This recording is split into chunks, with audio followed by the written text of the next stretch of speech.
Josh and I were talking, why did they reverse course and say, no, Yeah. it was a fantastic ski season for these resorts. It really was. And maybe they're hoping for a rinse and repeat scenario next year.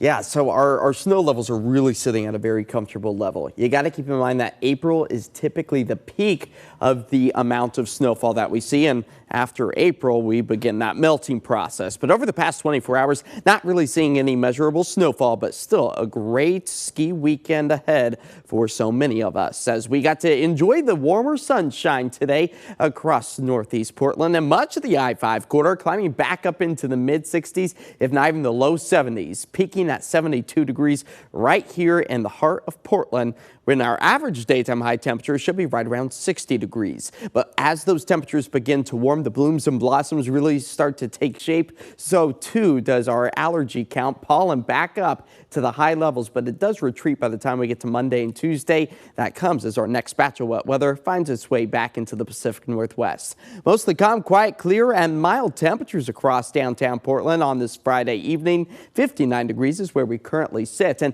I know there's been a lot of talks about the potential for the aurora borealis to be present today or tonight, I should say. Not likely the case unless you're in places like Spokane. I've already seen a few pictures trickling in on social media, but for much of the Beaver State and much of our forecasting area, not likely, as the cloud coverage is going to be marching its way on shore as well as we work our way through the rest of the overnight time frame. That comes as this next storm system will keep our temperatures warm tomorrow, but increase the clouds. We got to pack our patience until we get into Sunday for the wet weather. But if you are planning a coastal trip this weekend, use extreme caution. With that storm building out over the Pacific, that's where sneaker waves are a very real potential. Saturday evening into Sunday and Monday, so never turn your back on the ocean and keep a safe distance, as well as that trough of cool air and several storm systems continues to develop out over the Pacific that will be ushering cooler and wetter weather back into our region by the time we move into Sunday morning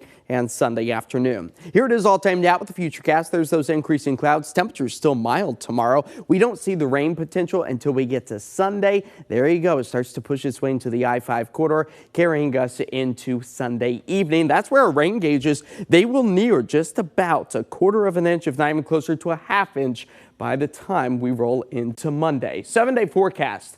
Go ahead, soak up the sunshine. Highs back into the low 70s, and then we are expected to see more wet weather Sunday, Monday, and that carries us into the middle of next week as the sunshine once again returns and highs fall back into the mid-60s, which is still above average for this time of year. That's going to be a great day tomorrow. It really is. Enjoy it. All right, Jamie standing by with sports. Jamie, man.